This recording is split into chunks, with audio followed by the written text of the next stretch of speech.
Right, so what we're going to look at is a thing called Morph3D. It's a character package that I've already given you. It should be built into your project folder. What we're going to use it for is for making really generic type characters, okay? Now, Morph3D is a male and a female version of it. They're free off the asset store. I'm just going to look at the male version because I've only really got clothing suitable for the male version, okay? What you will have in your project folder is a wood elf set of clothes as well, and you'll see all this in here. So within your project we have Morph3D. We just need to go down and find the M3D male, and we're going to go into figure here, and this is him here. Now what I saw with the other class was that for some reason they were missing textures off this character. So I'm just going to show you quickly how to get the textures on, okay? So when you select here, if you haven't got textures, he will be grey here. When I drag him out here, you can see this one actually does have the textures on though. I need you all to be a little bit mature about this. In the end, we are basically starting off with a nude character, Chanel. Okay? Yeah. And there is nothing there that we should be embarrassed about, okay? It's missing quite a bit of detail, all right? But we need to start here. We're going to dress him pretty easily and pretty quickly, but what we need to do, and what I need you to also recognise, the rigging is exactly the same as for our Invector models, okay? So he's a humanoid, and they've created the rig structure, the bone structure, directly from the model. Now, the one thing that, if the materials are missing, you need to go up to materials, you need to say import materials, and you're going to go to this top one, material location, use embedded materials. Typically what's happening is the materials are actually there, they just haven't attached themselves to the model. So we're going to use the embedded materials, and you're just going to hit apply. And I'm going to do that and see what it does. Hopefully it doesn't mess up what I've already got. But what it's going to do is basically pull the materials out so it's ready to use. So there you go, mine is now right. Missing a foot because he's sitting in the middle of a hill.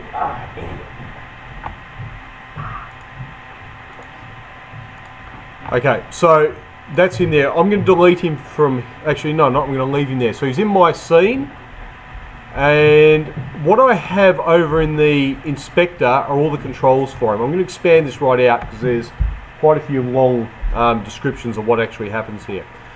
We are going to go into the contents pack, and what we need to do is show it where this pack of textures and clothing we want to put on it are. So over here I've selected the Wood Elf Scout, and it's then just opened up this folder here. All these bits and pieces here are actually all the different textures for his clothing, plus also the models for them too.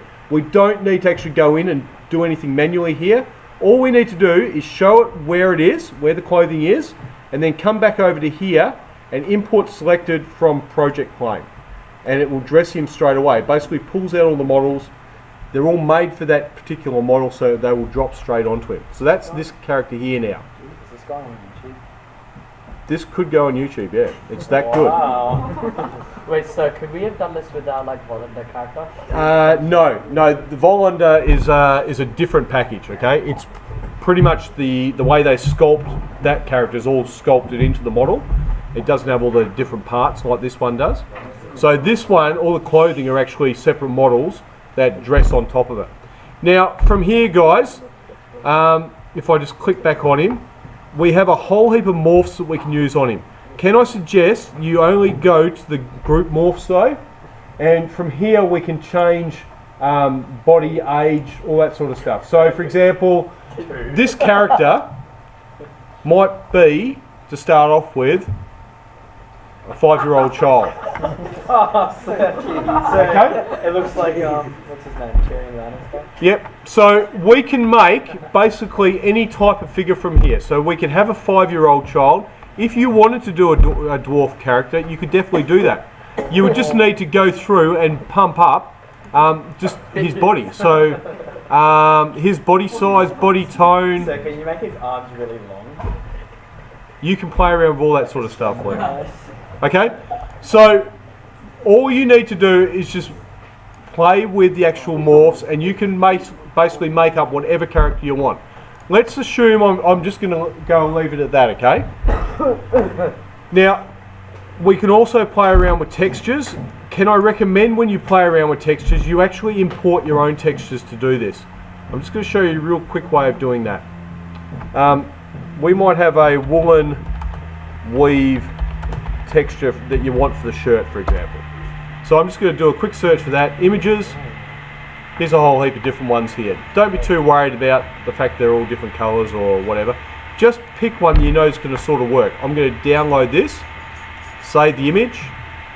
Let's just go to my desktop. That's fine. Once I get it here, in fact, sorry, let me do that again. I'm going to save the image. I really want to give it a decent name. So wool texture. Yeah, and if you've got multiple wool textures, because quite frankly you probably will for this one, we'll call it wool texture 1. Okay, grab that. For me, I can just drag it straight into my assets. I think you might be limited, but you might just need to open it up in your file explorer and then drag it across. So there's my wool texture 1 there. I could use that directly onto him. There it is there. Now, it looks pretty bad, doesn't it? Why is he wearing a carpet? He's basically wearing something bigger than a carpet. In the end, what we've done is we've just brought the texture in without any idea about the scaling, okay? So in order to scale it, all we do is we click on it. So click on it here, so where it's actually applied. And under tiling, we just change it up. So the more tiles, so at the moment this here is 1 by 1. That's 1 by 1 tile. We might be able to go 10 by 10. Alright, so suddenly it's a hell of a lot smaller. Alright, let's go bigger again. 20 by 20. Alright, so now we're getting down to size where it actually sort of works for clothing, okay? You can go across and do every part of the clothing for that. We can put that one on there. Okay, don't be too worried about that. What this is called, this is occlusion culling, so the closer the camera gets, it drops out things. I'll show you a way of fixing that in a sec. Now, at the moment, I've just brought in a stock standard texture, okay? I can actually change the colour of it just by changing the tint of it, like that. So it's still the same texture on it, but now it's a different colour. Same deal here, let's change this one up so it's more of a yellow colour. Alright. If you wanted to make like a chainmail sort of thing, you could click on here. Oh, you can make it metallic, right? Yep, so guys, watch this one. So here's my yellow one. Metallic, at the moment it's turned down to 0, but if I turn it up, I can make it higher and that will now be reflective. Okay. Now, because you guys are so amused by this occlusion culling can be overcome just by going up to your layouts and go default setting and then just come back onto it. Oh, he's tiny. Wait, so can we like click up player and player just like beat up with the what's the big one? Dwarf. He is there. The dwarf's like So in our game when we hit someone, are they just gonna like fall over or will their head actually like come up? No. Okay, so here's my character now. He's rigged. If I want to animate him, he's dressed, and now I can prefab him. So once it's all set up, remember it's rigged in terms of a bone structure. There might not be animations on it yet, but it is rigged, ready to animate. Wait, so is this guy's like our companion or like our army member? Well, it could be a villager.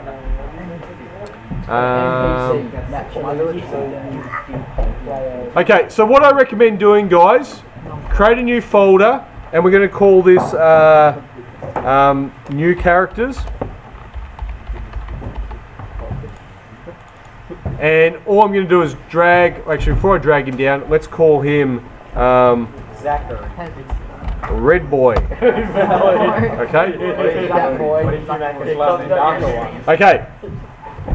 Guys, so now he's prefabbed. If I want to put more of him out there, I can. Oh no, Okay. Once he's prefabbed, I can delete him out of my scene, okay? Because I want to be able to use him with something, okay? So I can either go up and I can set up an Invector simple AI again, just like we did with the enemy, but make him maybe a companion. I could use him that way. Or the other thing I've got that I want to show you is that we can set him up as a populated member of our game. So this one here, this EasyPopulation, is an add-on you've also got. Very easy to use. I'm just going to call this population.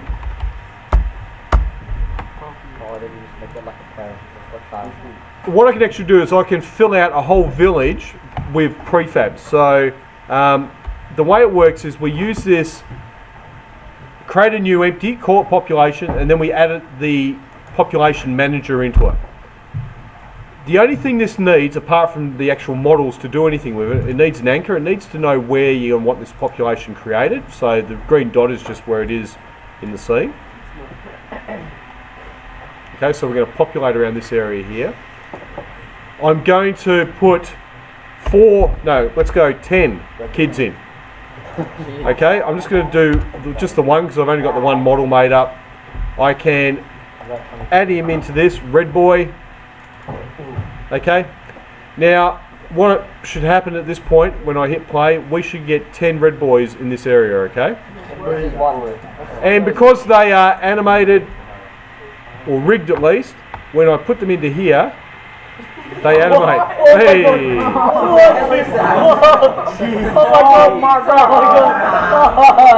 Okay. I like. Guys, thank you. Okay, so what you can see here is that because we've scaled, it's thrown things around a bit. I'm not exactly sure why it's done that. It doesn't do it with the adult version of it. That's the first time I've actually tried it with a boy one. But you can see, this will probably just be a little tweak somewhere, but you can see that very quickly you can get a whole heap of animated people that all want to hover around that green circle that we created. I can expand the circle, so if it was a village, for example, they would spread out around that green circle rather than just all being standing on the spot. So do they spread out evenly? They should do, yeah. Or randomly is probably a better way to put it. But they'll move and they'll move around, and if you just leave them, they'll keep walking in and out of there. All right. This typically happens just with when you do scale them down to a smaller size, and it's more to do with the clothing than anything. The clothing doesn't quite scale. Right, so with the, when you're importing textures, how do you do it without dragging weapons? Because I don't think you can drag them. Save it, and then from your file explorer. So for me, I could have just gone into my file explorer, gone to desktop, found it that way, and then dragged it across. Okay, so guys. Oh, so is that how we get textures for? Yeah, so what the wool textures I got, the eye ones, you can try that as well. Yep. So guys, really by the end of this week, we should have a playable character set up. We should have the big bad guy set up. You can use the 3D morph system to either make villagers, peasants, whatever you need, or you could also make some random soldiers as well. There's no reason you couldn't get armored textures or chainmail textures and put onto that peasant and change that. The other thing as well with that character, there's no reason you can't change hair color, skin color. You can make them thin, fat, big, tall, whatever you need to do, okay? What I would like to think is that you build a bit of a catalogue of multiple characters that you can use, okay? So I would be thinking that you probably need at least 5 or 6 random characters that you can use in your game somewhere. One of them might be soldiers. If you want to build out an army, all right, make one and just change the appearance of the top half. No, change his face, change his hair colour, and just make an army that way. Prefab them all, and then you can use as many as you like after that as well. Any questions around that, guys? Okay, back to your computers and have a go.